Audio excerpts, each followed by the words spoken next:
Ученые установили камеру в гроб Майкла в исследовательских целях. Когда они просмотрели видеозапись, то были потрясены. Майкл происходил из богатой семьи. Его отец был бизнесменом в сфере недвижимости, который также любил собирать древние артефакты, которые стоили больших денег на черном рынке.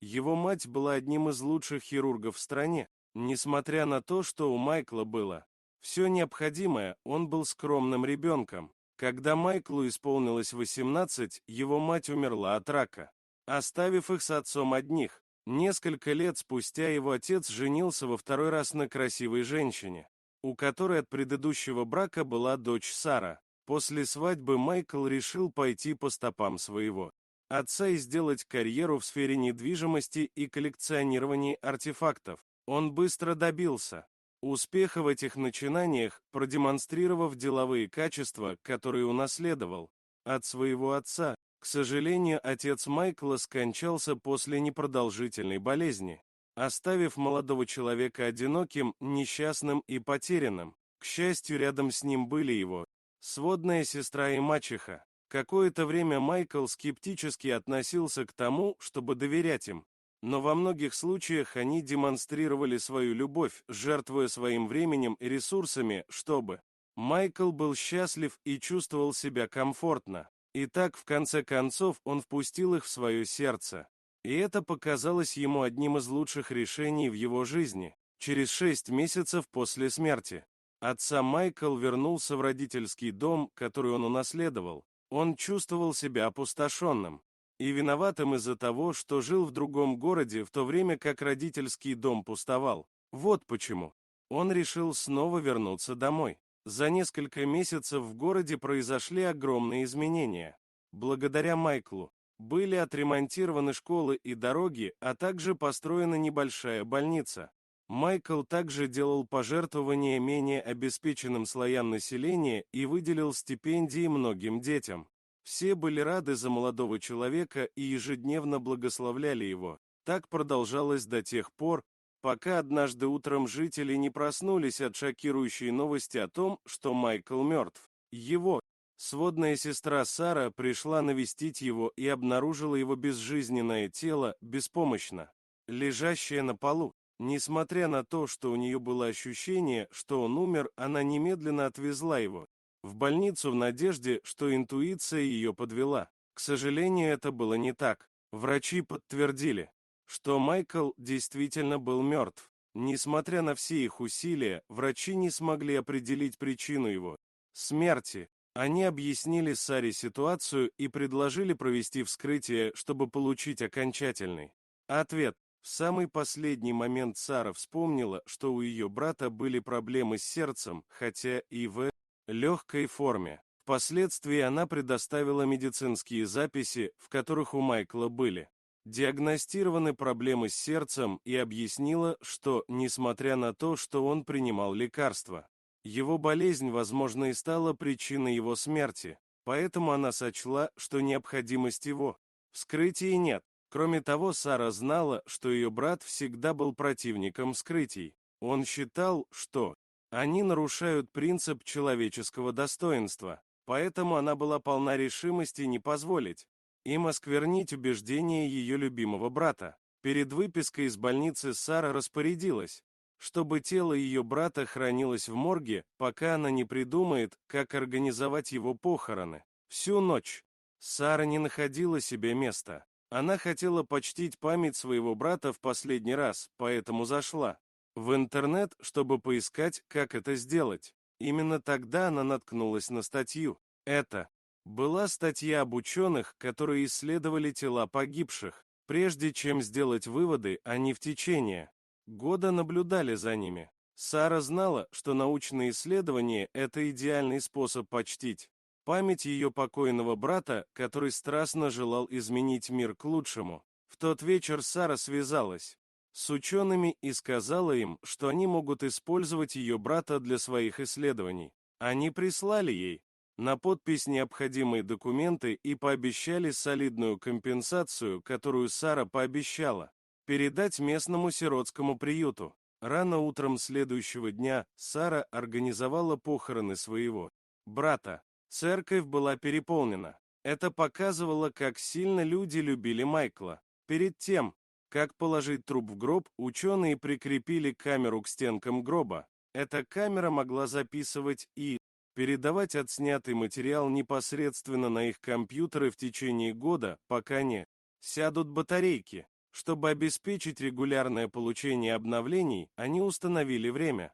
Записи на 7 часов вечера. Траурная служба была торжественной и продолжалась около часа. К концу церемонии у всех были опухшие от слез глаза. После похорон Сара поехала в другой город, чтобы хоть как-то отвлечься от смерти брата. Тем временем ученые с нетерпением ожидали 7 часов вечера, когда камера начнет снимать первые кадры. Они все собрались у экрана, ожидая увидеть, что же будет запечатлено на нем. Как только часы пробили 7, камера начала показывать прямую трансляцию. Через несколько секунд после просмотра видео ученые вскрикнули от удивления. То, что они увидели, было необъяснимо. Они немедленно сделали копию видеозаписи и поспешили покинуть лабораторию, прежде чем отправиться в полицейский участок. Ни один из них никогда не был свидетелем такого пугающего инцидента. На следующий день Луиза, мачеха Майкла, была в доме своего пасынка, наслаждаясь бокалом дорогого вина. Внезапно она услышала вдалеке звук сирены, и прежде чем она успела среагировать, во двор перед ее домом въехал полицейский фургон. Нервно вскочив на ноги, она поспешила им навстречу. «Здравствуйте, офицер», — поздоровалась женщина, изобразив улыбку, которую даже ребенок смог бы разгадать. «Мы здесь из-за мисс Луизы», — сказал один из офицеров. «Да, это я. Чем я могу быть полезна?» Нервно ответила женщина, а ее руки начали дрожать, и она быстро спрятала их за спину. Еще до того, как полиция смогла объяснить, зачем они пришли к ней домой, Луиза начала вести себя подозрительно. «Что именно вы хотите? У вас есть ордер на обыск?» — спросила женщина. Затем она быстро подбежала к двери и широко раскинула руки, не давая полицейским войти, хотя они еще даже и не пытались. «Я знаю свои права. Здесь ничего нет», — продолжала она кричать. То, что произошло дальше, потрясло ее до глубины души. Полицейские сказали, что ее разыскивают, потому что подозревают, что она имеет какое-то отношение к смерти своего пасынка. При этих словах сердце Луизы подпрыгнуло, и она мгновенно побледнела. Стеклянная чашка, которую она держала в руках, выскользнула из ее рук и разлетелась на сотни осколков.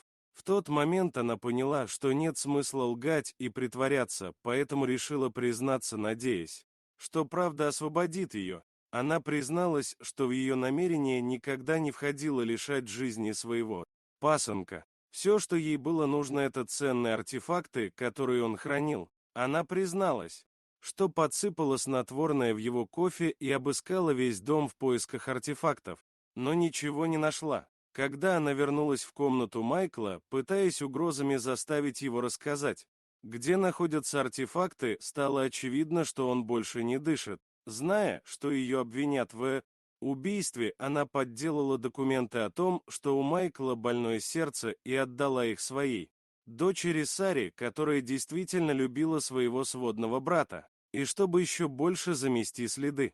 Луиза настояла на отказе от вскрытия, но в последний момент Сара отдала Майкла ученым для проведения исследований. «Я не хотела его убивать. Это была ошибка», — взмолилась Луиза. Но как раз в тот момент, когда она подумала, что хуже уже быть не может, произошло то, что потрясло ее до глубины души. Пассажирская дверь полицейской машины внезапно открылась, и Майкл вышел из нее навстречу своей мачехе, которая безудержно дрожала. Луиза была в шоке, не в силах пошевелиться или даже моргнуть. Она стояла неподвижно, отчаянно желая, чтобы все это оказалось просто ночным кошмаром. К несчастью для нее, это было не так. Накануне вечером ученые были ошеломлены, увидев, что Майкл пытается выбраться из своего гроба, когда они просматривали запись с камеры наблюдения. Действие снотворного закончилось, и он проснулся в ужасе, обнаружив, что находится в гробу. Ученые немедленно отправились в полицейский участок и объяснили ситуацию. Вместе с полицейскими они раскопали гроб Майкла и обнаружили, что он жив и пытается дышать.